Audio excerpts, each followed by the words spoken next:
పరం శాంతి. ఈరోజు పురుషార్థమునకు ధారణ పాయింట్స్. బాప్ అంటున్నారు, పరమాత్మ బాప్ చెప్పేటువంటి జ్ఞానం పరివర్తన జ్ఞానం. ఇదే పరివర్తన విద్య. అనగా స్వయం మిమ్మల్ని మీరు శరీరంగా అనుకోకుండా ఆత్మగా భావించి ఈ యొక్క విద్యను జ్ఞానాన్ని నేర్చుకోవటం. నేను బేహద్దు ఆత్మను, సాధారణ ఆత్మను కాదు, విశేషమైన ఆత్మను అనే మాటను సదా పిల్లలు సంకల్పం చేసుకుంటూ ఉండాలి. అప్పుడు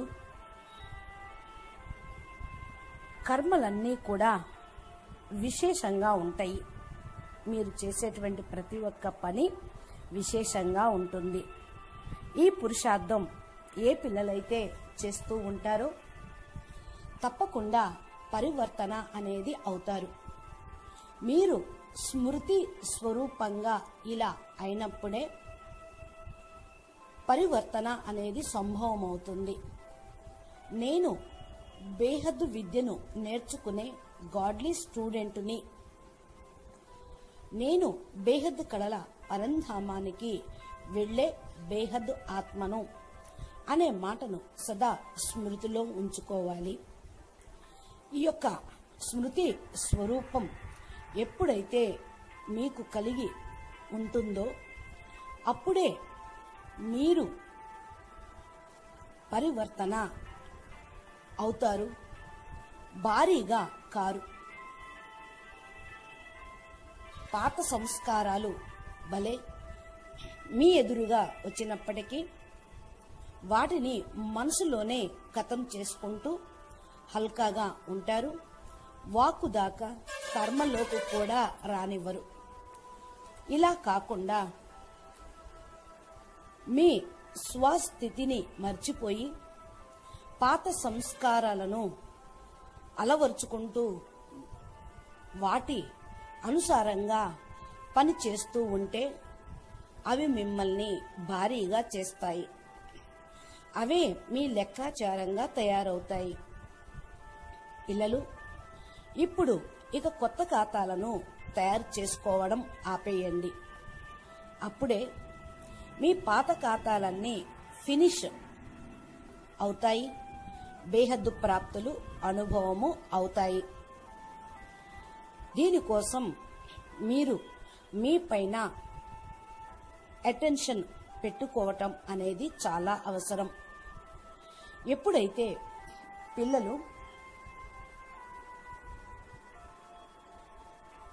పరమాత్మ బాపు యొక్క జ్ఞానమును లోపల ఇముడ్చుకుంటారో అప్పుడే ఇక కొత్త ఖాతాలు తయారు కావు. మీ లోపల సదా బాపు స్మృతి అనేది నిలిచిపోవాలి. అప్పుడు మీరు పవర్ఫుల్గా అయిపోతారు. ఈ యొక్క శక్తితోటి మీ పాత సంస్కారాలన్నీ దగ్ధమై భస్మైపోతాయి. మీరు బాప్ సమానంగా గుణమూర్తులుగా, శక్తిమూర్తులుగా అయిపోతారు. పిల్లలు బాపు యొక్క జ్ఞానం అనగా బేహద్దు విద్య.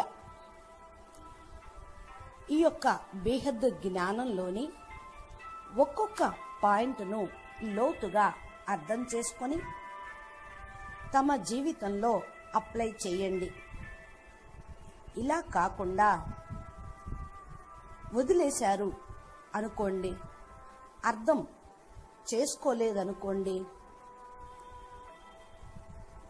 మీరు పరివర్తన అనేది కాలేరు. అంత తేలిగ్గా వదిలేయకండి. ఎంతగా బాపు చెప్పిన దాన్ని మీరు స్మృతిలో ఉంచుకొని జీవితంలో అప్లై చేస్తూ ఉంటారో బేహద్దు జ్ఞానము యోగమును జీవితంలో ప్రయోగం చేస్తూ ఉంటారో అప్పుడు మీరు సంపూర్ణం అవుతారు. దీనితో మీరు చాలా ఖుషీగా ఉత్సాహ ఉల్లాసంగా ఉంటుంది, తేలికగా అవుతారు. మీరు మీ గమ్యానికి సమయం కంటే ముందే చేరుకోగలుగుతారు. పరబ్రహ్మ పరమేశ్వరుడు స్వయంగా సాకారంగా వచ్చి చదివించడం అనేది అంత తేలికైన విషయం కాదు. అందుకని మీరు తేలిగ్గా కొట్టేయకండి. ఎవరైతే ఈ బేహద్దు జ్ఞానమును అర్థం చేసుకుని దీనికి ఇంపార్టెన్స్ ఇస్తారో వారే బాప్ సమానంగా అవుతారు. ఇలా కాకపోతే, అర్థం చేసుకోలేకపోతే మీరే అన్యాత్మల కంటే ఎక్కువగా పశ్చాత్తాపం అనే అగ్నిలో కాలిపోవాల్సి వస్తుంది. ఈ భాగ్యము మీరు బేహద్దు ప్రాప్తిని, బేహద్దు తండ్రిని కూడా కోల్పోవాల్సి వస్తుంది. అందుకని జ్ఞానము పైన ఫుల్ అటెన్షను, ప్రతి ఒక్క పాయింట్ మీద ధ్యాస